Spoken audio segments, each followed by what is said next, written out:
¿Cómo están? Bienvenidos a un nuevo capítulo de Hablemos de. Hoy tenemos una gran amiga y queridísima amiga, Rocío Marfil, que me encanta platicar con ella. Hablar con ella es hablar de todo, menos de lo que íbamos a platicar cuando quedamos de platicar. Pero es una delicia hablar siempre con Rocío. Rocío es la productora de Those Who Inspire, que es un libro que tienen que verlo, tienen que revisarlo, tienen que leerlo. Es una verdadera joya.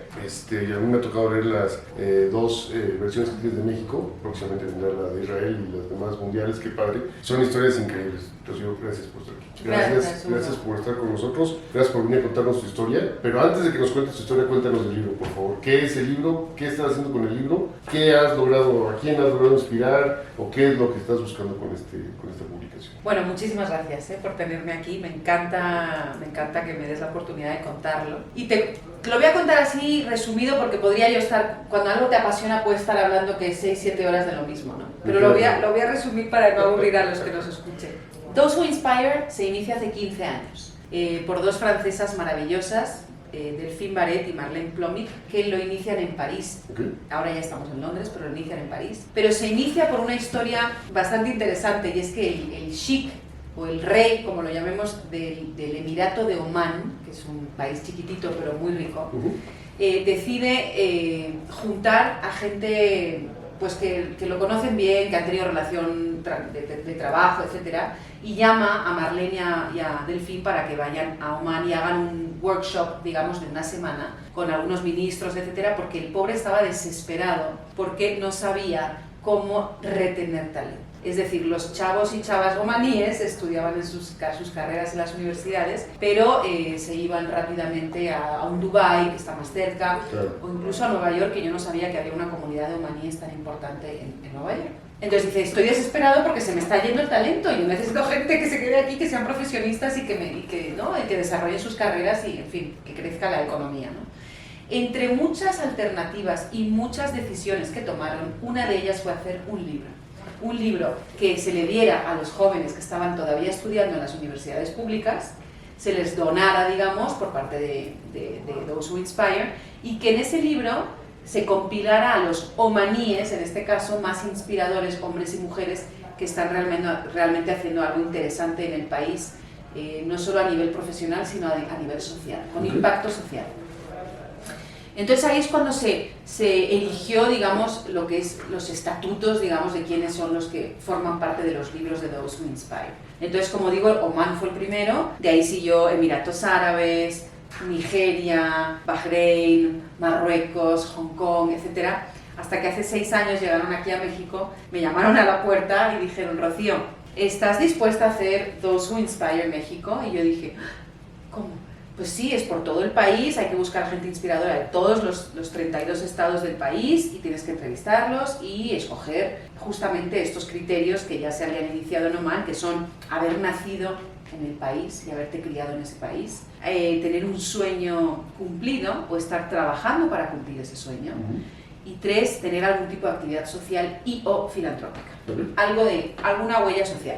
Y yo dije, bueno, ok, al principio me entró un poquito de pánico, pero dije, ok, me aventé, empecé con un Javier Marín aquí en México, de Javier Marín pasamos a Alejandro Ramírez de Cinépolis, etcétera, etcétera. Buenas historias. Sí, hasta que se generó un libro con 108 personalidades, fundamentalmente hombres, o sea, había un 70% de hombres, 30% de mujeres. Y por eso, después de publicar el primero, que fue un éxito, la verdad, en todos los aspectos, las francesas, como buenas francesas, me dijeron, oye, hay que poner más mujeres. Dije, bueno, pues no os preocupéis, hacemos una segunda versión y en este caso lo hacemos al revés. Hacemos un 75% de mujeres y el resto hombres. Y así fue. Entonces, pues el último libro lo publiqué, digamos, lo presenté a finales de octubre pasado, ya casi acabando la pandemia, casi, y la verdad otro éxito brutal, pero el éxito para mí mayor de estos libros que hacemos por todo el mundo es el impacto social que tiene Those Who Inspire. No solamente buscamos y generamos a estas personalidades que sí lo tengan en su propio país, sino que además nosotros le damos trabajo a las imprentas locales, que no siempre es fácil, en un México por supuesto sí, pero en un Gabón que estamos haciendo ahora o en un Guinea Conakry, Me imagino que no está nada sencillo conseguirse una imprenta. No hay nada, una imprenta fácil, que te lo ponga fácil y que tenga experiencia, en fin, porque son muchos libros. Pero bueno, el caso es que aquí sí, y ahora lo que vamos a hacer, o lo que voy a hacer después de haberlo presentado, es irme a las universidades públicas más importantes, más representativas de cada estado. Y ahí voy y dono los libros. Una UNAM, por ejemplo, puedo ir a un auditorio de 2.000, 2.500 estudiantes, doy la entrevista, normalmente me llevo a 1 o 2 inspiradores conmigo que cuenten sus historias, y ahí se donan 2.500 libros. Y luego en la UAM de Guadalajara, y en Monterrey, y en Mérida, y en Campeche, y en Tlaxcala. O sea, procuro ir a casi todos los estados, o intento repartirme lo que más pueda, ¿no? Claro. ¿Y llevas a alguien de ese estado? Y casi siempre intento llevar a alguien de ese estado, efectivamente. Entonces, si tengo a Tlaxcala, por ejemplo, cuando vaya a Tlaxcala, que lo estoy viendo, voy a llevar a Carlos Rivera, en este caso, el cantante, que tiene una historia brutal de resiliencia y de supervivencia y hasta llegar a donde está. Y llevármelo a la Universidad de Tlaxcala, con el, por supuesto, el secretario de Educación, que siempre está súper metido, y hasta el rector de la universidad, y llevármelo a él no solo va a generar mucho interés y atención, claro, pero también que los chavos vean que sí se puede.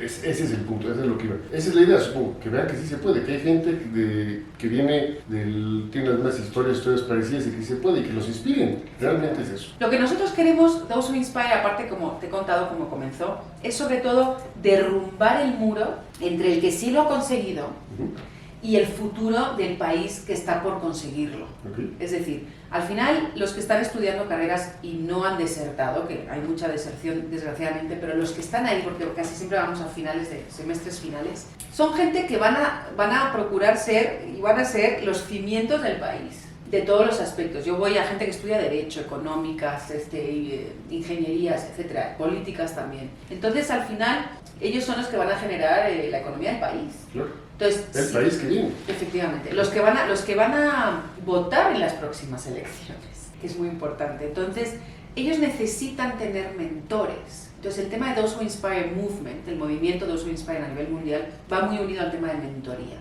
¿Qué pasa? Que nosotros queremos hacer que esa persona muy conocida o no tan conocida, ese gran profesional que ha llegado en su sector, el que sea, que le pueda contar al chavo o chava de 21 o 20 años que está estudiando aún la carrera y le pueda decir sí se puede, y por cierto, aquí estoy para ayudarte y mentorear. Porque cada uno de los inspiradores que tenemos en el libro fungen como mentores porque tienen el compromiso con Those Who Inspire de dedicarle mínimo en su año 2 horas a esos chavos y chavas que se le acerquen. He dicho un mínimo. 2 horas. 2 horas. O sea, se han producido workshops de mentores mexicanos con gente, por ejemplo, en Tapachula, que se ha querido acercar y hemos hecho seminarios. Mínimo, por eso digo que al final es mucho más, ¿no? Pero es un compromiso mínimo el que se le pide a mis inspiradores para que efectivamente sí le dediquen tiempo a la juventud de México. A la juventud que está ávida y sedienta de tener historias de sus connacionales, que los pueden conocer de oídas o no, pero que de verdad le cuenten cómo llegaron donde están.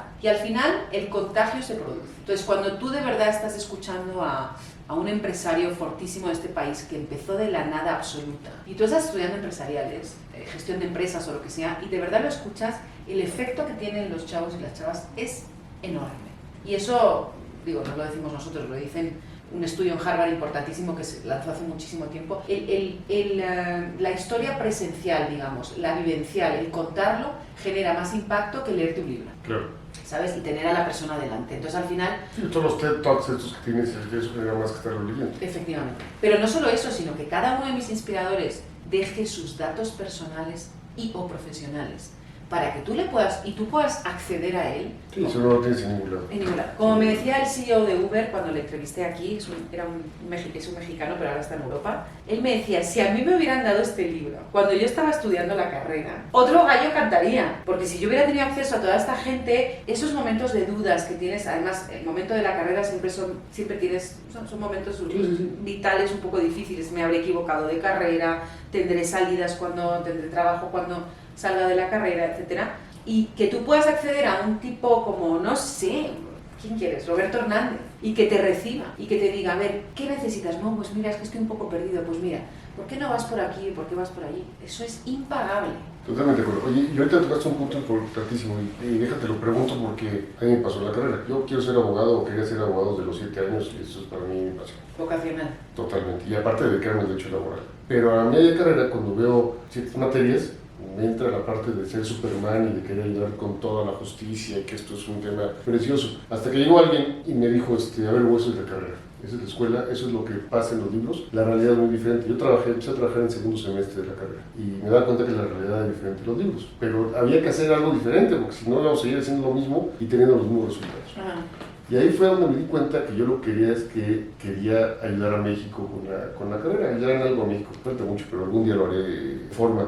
Y empezó a jalar ese proyecto y ahí va, ya han sido cosas que hemos hecho y que luego contaré ya con calma, pero ¿no te pasa que se vuelve más idealista el joven a media carrera que al final de la carrera? ¿No sería mejor o no sería más enriquecedor que estos gurúes de la industria o de las personas que estás entrevistando hablaran con unos chavos todavía menos maduros? Yo me acuerdo, en el noveno semestre, yo ya sabía qué quería hacer, ya me peleaba con todo el mundo, ya me iba a atender audiencias, ya era yo muy independiente, ya sabía cómo estaba formada mi carrera. A lo mejor fue mi caso, no sé lo de los demás, pero no sería más formativo, por esa forma, hablar con gente de quinto semestre, de cuarto semestre, o de la mitad de la carrera, digamos, para adelante. Sí, mira, normalmente nosotros vamos con gente que está... A ver, yo es que por semestres no lo sé, pero como en tercer año de carrera. Pero te voy a decir algo, sinceramente. Cuando voy, si a lo mejor yo estaba targeteando nada más a los de tercero, al final se meten en las conferencias los de primero, los de segundo, porque como llevan anunciándolo tanto tiempo, al final el efecto ha sido mucho mayor en gente más que está apenas empezando que a finales. Porque es más, los de finales como que ya lo tienen más claro, efectivamente. Y como que ya dicen, bueno, no sé, como que ya efectivamente no tienen tantas dudas. O sea, que yo he targeteado tercer, cuarto año, pero siempre se mete gente más joven. Y los que más preguntan, tienes toda la razón, y los que más preguntan cuando se acaba la conferencia, digamos, a los inspiradores y a mí, son siempre los de primero y segundo año. Chavos. Tienes toda la razón. Como que tienen más dudas, más inquietudes, ¿no? En mi caso, mis compañeros de la carrera, la gente que desertó, digamos, la carrera de Derecho fue en los primeros 2 años, ¿no? No fue después, ya la gente que duró. Ya los que se quedan, siguen siendo abogados y muy exitosos la gran mayoría de ellos. Pero bueno, esa es una pregunta. Yo te quería preguntar, volviendo a... Rocío nos conocimos en un evento del despacho y después coincidimos en otro evento en Tequila, donde tuvimos una plática muy buena en la carretera, padrísima. Yo le comentaba a Rocío que esto quería hacer, este canal queríamos que creciera y que quería que viniera algún día a contar su historia. Ahora sí, cuéntanos, ya no nos cuentas del libro, cuéntanos de ti, cómo has llegado a donde estás, cómo empezaste tú con todo lo que haces y con todo lo echado para adelante que eres y con todo lo que vas. Cuéntanos tu historia. Tú eres la que tienes que hablar. Yo, nacida en Madrid, estudié la carrera de Derecho en Madrid. Se nota, ¿no? Se nota. Luego hice un máster en Derecho Europeo en la Sorbona, en París, un poco pensando que me iba a quedar a trabajar en la Comisión Europea o en el Parlamento Europeo, algo que con la Unión Europea. Al final, como siempre, la vida te cambia cuando le da la gana. Yo, estando en Francia, dije, bueno, antes de empezar a dedicarme a la abogacía el resto de mi vida, voy a procurar mejorar un poco el último idioma que estoy aprendiendo, que es el alemán. Yo ya era bilingüe en inglés y en francés, y dije, bueno, voy a mejorarlo un poquito, me voy a ir a Alemania 3 o 4 meses y ya regreso, ya bueno, al despacho de mi padre, porque mi padre es abogado. Entonces me fui a Alemania, por circunstancias también, coincidencias de la vida, no fue en Berlín donde yo quería, sino que acabé en Múnich, que ahora ya es de mis ciudades favoritas del mundo. Me voy a Múnich y ahí, estando en Múnich, me enamoro de la ciudad. Y me enamoro de un alemán, pues también, que también ayuda. Y entonces lo que iba a ser 4 meses de curso de alemán, un poco especializado y tal, se convirtieron en 3 años.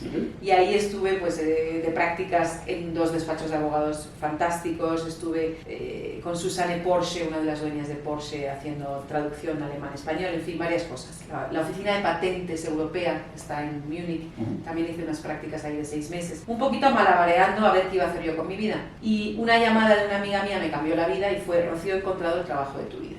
Yo dije, ¿cuál es? Pues bueno, tienes que irte a hacer un training, te mandan tipo James Bond, te mandan a cualquier país del mundo de un día para otro y con un medio internacional desde un New York Times a un Daily Telegraph, el que sea, vas a ese país y haces un reportaje periodístico donde está muy metido el tema de la publicidad, pero tienes que tener, pues eso, mucha garra y mucha pa'lante y que no te dé miedo, ¿no? Y yo dije, wow, hice el training en Madrid justamente, me dijeron adelante y empecé haciendo mi primer proyecto en Milán, que de hecho es interesante y gracioso porque es un poco James Bond, es un poco trabajo de James Bond. Entonces tú estás esperando que te llame Moneypenny y que te diga, te estás yendo mañana a Guinea Ecuatorial o a donde sea del mundo. Y de los nervios que yo tenía, me acuerdo que iba en el coche y me dijeron, te tienes que ir a Milán. Y yo dije, ¿Milán? ¿Dónde está Milán? O sea, yo ya pensando que era una ciudad de África, ya sabes, como que me bloqueé y dije, ¿Milán, Italia? Sí, pues ya había ido 700 veces, porque aparte de Múnich está muy cerca. Ok. Entonces, bueno, empecé en Milán, luego me fui a Egipto y ahí trabajé un año. Me tocó México un ratito y después estuve pues en Malta, Grecia, en resumen, en 12 países, haciendo reportajes para diferentes medios internacionales. El último me trajo a México, que fue cuando os pegó, va a hacer ahora 13 años el H1N1. Correcto. Y que cerramos la ciudad y que estaba muerto. Y no venía nadie. Y entonces el que era secretario de Turismo entonces federal, es Elizondo, Rodolfo Elizondo, me lo encontré de casualidad en Berlín, en un evento que yo estaba cuando yo vivía en Londres, y me dijo, oye, ¿por qué no vienes a México? Cuando tú quieras, ven. Dije, yo ya fui a México, yo, no, la verdad es que por ahora no. Ah, bueno, si no es Cancún, no. Si no es Cancún, ¿para qué? Ok, y entonces, os pega el y yo ya estaba un poquito harta de Londres, porque a mí me gustan los países, ¿cómo diré? Vibrantes. A mí me gustan los países donde hay muchas cosas que hacer todavía, donde hay mucha iniciativa que todavía no se ha implementado. A mí eso es lo que me gusta. A mí el país que ya está casi todo hecho, ya está todo muy reformadito, excesivamente cívico, claro que te gusta, te atrae, te inspira, pero hay que traerse eso a países que todavía les falta tanto por hacer. Eso, la verdad es que por eso me encanta África y todo esto. Total, que llego aquí a México y ya dejo Londres y me veo con el señor Elizondo y me dijo, oye, necesito que me hagas muchos reportajes de turismo porque no viene nadie, no vienen ni los gringos a Cancún con esto que os pegó. Dije, bueno, pues nada, empecé, un reportaje se convirtió en 2, 3, 4, 5, 6, 7, 8, Oaxaca, Quintana Roo, Nuevo León, etcétera, para el Wall Street Journal.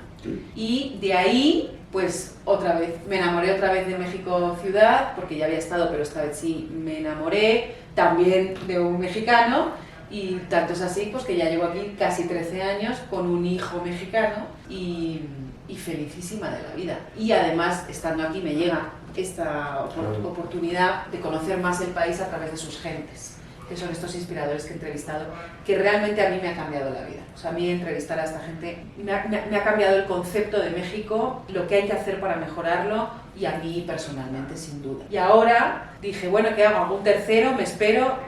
Pues otra vez, la vida me pone oportunidades delante que hay que agarrar siempre. Cuando pasa el tren siempre hay que agarrarlo, porque si no luego no pasa más. Y el embajador de Israel en México, grandísimo amigo, y su esposa igual, pues ayudándome a hacer Those Who Inspire Israel, que nunca se ha hecho. Qué padre, está increíble. Y a ver qué tal nos va. Son historias buenísimas. Oye, y en todo este caminar por todo el mundo, te han tocado altas y bajas, te han tocado gente que te ha ayudado, te ha tocado gente que no te ha ayudado, que te ha cerrado puertas, que te ha abierto puertas. ¿Cómo has caminado, transitado en ese sentido? La gente que te ha ayudado y la gente que no te ha querido ayudar, por no decir eso, ¿no? Que creo que hay veces que la gente que no te ayuda, que te pone trabas, es la gente, por lo menos en mi caso, que más te hace decir, no, pues ahora sí, y te enseña y te dice, y te hace crecer. A lo mejor no lo hizo con esa finalidad y a lo mejor lo que quería era afectarte, pero bueno, en mi caso, eso es lo que me ha hecho crecer y salir adelante, sacar el pecho y decir, no puedo y va para adelante. Seguramente te pasó en tu carrera y seguramente esa parte de la historia, si nos lo cuentas, obviamente, le va a generar a alguien que esté viéndonos esa inspiración para decir, mira, si Rocío en Malta o en Milán, en África, como decías, lo logró, ¿por qué yo no lo puedo lograr? Claro. No sé si suena un poco soberbio, no lo sé, pero a mí yo difícilmente acepto un no como respuesta, en cualquier lugar del mundo. O sea, nunca se me olvidará, yo creo que con el ejemplo lo van a entender mejor. Yo me acuerdo que estando en el Cairo, yo iba detrás de para entrevistar a un director, presidente de un banco. me acuerdo que se llamaba Mi Bank, MI Bank, uno de los más importantes de Egipto porque mi reportaje era económico, ¿no? Para el Daily Telegraph. Y nada, y la secretaria no me daba la cita, y no me daba la cita. Y yo decía, bueno, ¿cómo es posible? Yo tengo que conseguir esto. O sea, no hay forma que yo me vaya de aquí sin ver a este señor. Entonces, al final muchas veces te das cuenta que las secretarias son la puerta de las personas que tienes que ver, sobre todo en países así, ¿no? Total, para hacerte el cuento corto, me entero que se muere su mamá, de la secretaria. Dije, ay, no, bueno, de hecho, pues tantas llamadas, dije, ¿y dónde es el funeral? Y mal o bien, fui al funeral, le llevé unas flores a esa señora, y a los 3 días ya tenía yo una entrevista con este señor. Y, por supuesto, firmó un contrato enorme y le encantó, y hasta hoy somos amigos. Entonces, a lo que voy con esto es que sí me han cerrado muchas puertas, pero sí hay que saber entrar a la gente con empatía y con entendimiento de con quién estás delante. O sea, lo que quiero decir es que no tienes que ir siempre con una faceta tuya y esa es la que hay y punto. Lo mío es que yo soy muy adaptable. Me pongo máscaras dependiendo de con quién estoy, porque creo que así tiene que ser. Yo podría ir de española por el mundo y aquí estoy yo o lo que sea, y pues no me hubiera ido seguramente también. En Alemania era la más alemana, en Italia la más italiana, etcétera, etcétera. Y eso creo que ayuda mucho a poder integrarte, no solamente en la sociedad donde estás, sino conseguir objetivos de todo tipo, profesionales y personales. Es el entender a quién tienes delante y si te cierran la puerta, de cualquier modo, buscar la forma de entrar por detrás, ¿no? Por eso te decía que difícilmente a mí, cuando me han dicho un no, es para mí un desafío. O sea, a mí me dicen que no y digo, ahora lo quiero más. No sé si es un error o no, porque te frustras mucho, te estresas, pero de que si algo he aprendido también de los inspiradores y de mi vida propia, es que si quieres llegar a lo que sea en la vida, puertas te van a cerrar miles. Ahora, busca la forma de volver a abrirlas.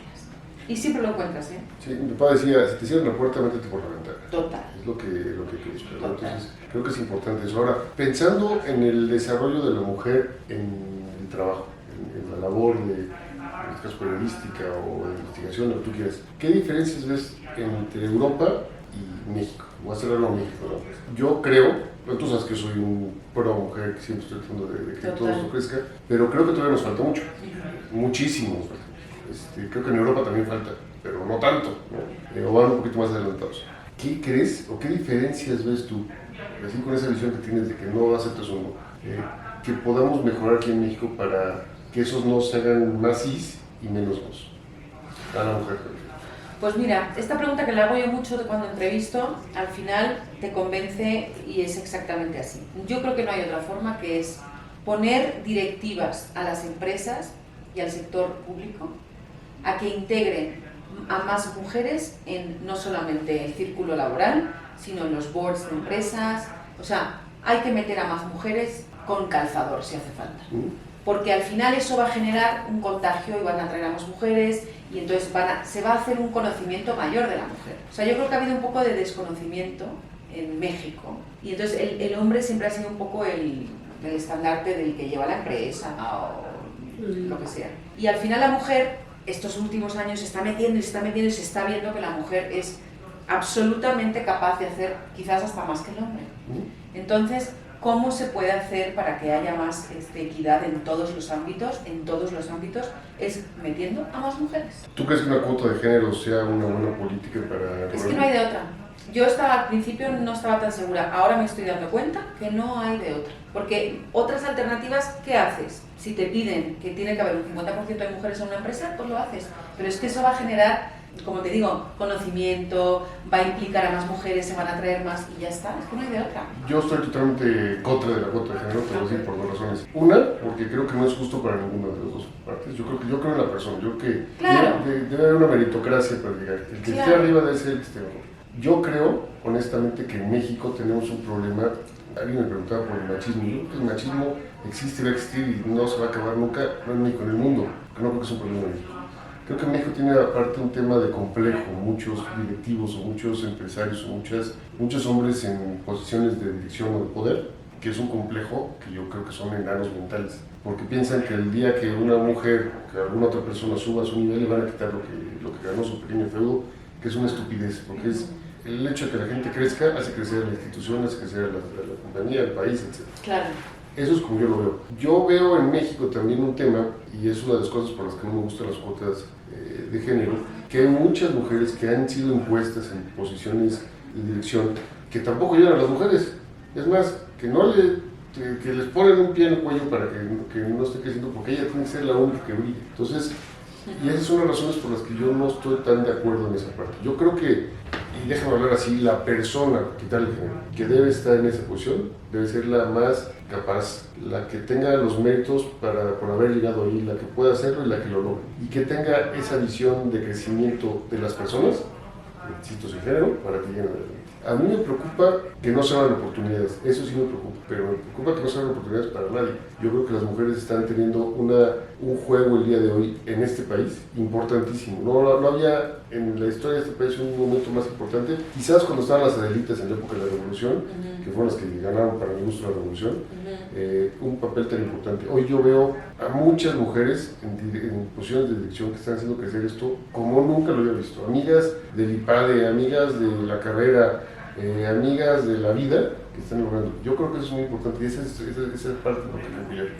Pero tiene razón, todo ese tema de las cuotas de género, todo el tema del ESG, si no lo metes a fuerzas, no lo van a meter. Es un tema que también es una visión que respeto y que creo que tiene que hacerse en algunos lugares. Yo tengo una problemática continua y una desazón continua en la vida, y es el tema de las muertes de las mujeres, ¿no? Esto ya es una radicalización de lo que estábamos hablando, pero desde hace 3 años y medio en México han muerto 126.300 mujeres censadas. ¿Tú pensé más cuántas habrá? Esto es más de lo que se han muerto en la guerra de Ucrania. 126.000 mujeres. ¿Qué es lo que está pasando? ¿Qué es lo que está pasando? ¿Por qué hay tanta feminicidio? En España, que por supuesto es del tamaño de Chihuahua, del estado de Chihuahua, no se puede comparar, pero en cualquier caso, en España, hace 3, 4 o 5 años había muchísimo feminicidio también. Estamos hablando de otras cifras, pero en cualquier caso. Y entonces, ¿qué se hizo? Se puso una ley muy dura. Una ley de que en el momento en el que te tosan, pues, o lo que sea, puedes llamar, hay un teléfono, inmediatamente llamas, inmediatamente a esta persona se le aleja de tantos metros con una pulsera, etc. Si eso existiera aquí, en México, una política fuerte y feroz, estoy segura de que el hombre, claro, se echaría mucho más para atrás. A lo que voy es, cuando no pones alguna orden o algún poco de ley, un poco más estricto, la gente no le tiene tanto miedo al hacerlo o no. Es así, por eso que te voy a decir a ti si eres abogado. Entonces, si tú obligas un poco a las empresas a tener un mínimo de mujeres, obviamente con sus méritos, porque no es meter mujeres por mujeres, pero que tengan un buen currículum, que creas que van a poder estar, y si no, obviamente se tendrán que ir, pero que sí lleguen a cierto nivel y que las puedas meter antes que a un hombre, me parece muy bien, porque es que es la única forma. Porque si no, ¿cómo semi-obligas o obligas a un CEO de una empresa X a meter a más mujeres? Pues sí. Porque se me van a embarazar, los niños... Eso a mí, esa es la mentalidad retrógrada que yo te decía. ¿Pero es que pasa? Sí, claro, ese se van a embarazar, pues sí, qué bueno que se embaracen. Claro, claro. Y no se embarazan solas, se embarazan con una pareja y van a tener hijos y la pareja... Entonces también ayuda a la pareja para que no esté... Efectivamente. Hay que hacer cambios, muchos en la ley mexicana, en la cultura mexicana para poder lograr. Yo creo que sí, te insisto, yo no estoy de acuerdo con la cuota de género, pero creo que sí es un principio, o fue un principio importante para hacerlo. Yo creo que lo que necesitamos hacer, y eso es una cosa mía, y por eso me gusta continuar contigo, porque podemos hablar esto 10 horas, es cambiar la cultura de la gente. Sí. Cambiando la cultura podemos llegar a muchos sin duda. Lugares importantes. El feminicidio para mí es terrible, y algún día lo platicamos con Israel, ¿te acuerdas? Sí, porque él hace además este tema. ¿Sí? Hay que acabar con eso, hay que acabar con todo, hay que acabar con toda la violencia en este país. No, eso me queda claro, pero que hay un incremento de feminicidios. Yo lo que voy es, la violencia de género para mí es lo peor. Es lo peor, porque lo que está tratando de mostrar es no estamos ni siquiera en la selva, porque no pasa ni siquiera entre los animales. Aquí alguien quiere demostrar que es más que, ¿no? Pero más que, ¿por qué? Porque la estás matando, porque la violaste, la mataste, la tiraste. No, pues que además es la madre de tus hijos. Claro. Es la hermana de alguien. Es tu hija. Es hasta abuelas, claro. Obviamente que también. Es decir, son gente que están creando familias, y esas familias están quedando absolutamente discapacitadas de amor emocional materno. Y están, eso es un problema muy grande. Por supuesto, pero aparte están viviendo y va a parecer normal en 10 años. Oye, que la aventaron a un basurero. Sí. No había otro. Por eso hay que estar muy encima de eso y hacer todo lo que se pueda. Eso hay que quitarlo, no en México, en todo el mundo, hay que desaparecer esa situación. Sí. Oye, pero volviendo al tema que nos ocupa, que eres tú, ¿qué planes tienes además de Israel para el futuro cercano? Bueno, ese es un plan futuro próximo que me va a estar llevando mínimo un año y medio de ir y venir. No voy a dejar México, pero sí voy a estar yendo y viniendo porque sí creo que puede ser un grandísimo libro poner a israelitas, claro, salirme un poco del tema político con Palestina y todo eso y realmente contar historias de quiénes son los israelíes que están moviendo los cimientos del país, ¿no? Del mundo, y de muchas cosas, Y la parte económica. Exacto. Y luego tengo en ciernes un proyecto en Guatemala, Those Who Inspire Guatemala, que me tiene también loca porque hay gente maravillosa en Guatemala que nadie sabe y que hay empresas increíbles mundiales que vienen de Guatemala.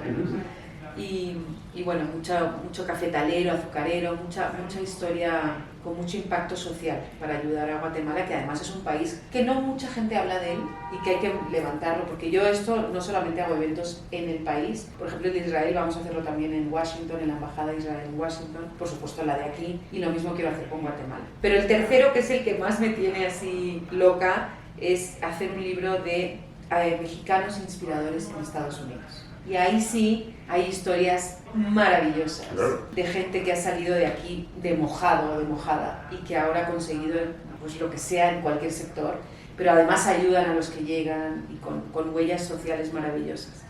Y me está ayudando pues el que está embajador ahora, el señor Moctezuma, que es muy amigo, y mucha gente que se está metiendo conmigo porque realmente ven que es un proyecto maravilloso y oye, pues yo conozco aquí, llama aquí, entonces al final pues me voy a tener que ir a bastantes estados. Me la voy a pasar bien yendo y viniendo, está más cerca que Israel, eso sí, pero bueno, creo que ese proyecto puede ser hasta para el propio México, ¿no? Para contarle al mundo quiénes son esos mexicanos que están ahí haciendo para México y para Estados Unidos, para que vean que también los mexicanos están haciendo algo por aquel país, que es mucho lo que han hecho muchos. Claro. Y como dice, alguno llegó con la mano adelante y la mano atrás y hoy viven en la Quinta Avenida. Ah, total. Entonces, son historias padrísimas. Sí. No tienes idea cómo te agradezco esto, no tienes idea qué plática que vamos a seguir seguramente al rato. Sí, claro. Estuvo increíble, la verdad es que platicar con los siempre es una delicia. Ojalá disfruten como yo disfruto esto. Y pues muchas gracias. Vamos a pasar ahora al juego de palabras.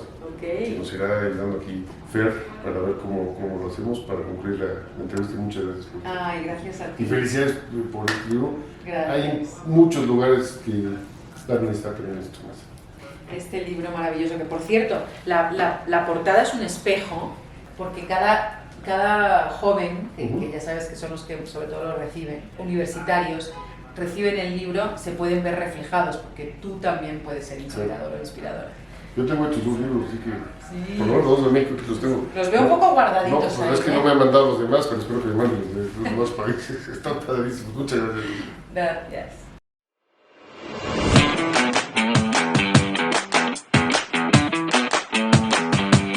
Inspiración. Mujeres.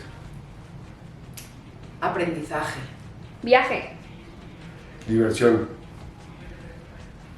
Aprendizaje. Idiomas. 6. Unión. Comunicación. Entendimiento. Vida. Creatividad. Belleza. Trilogía de colores.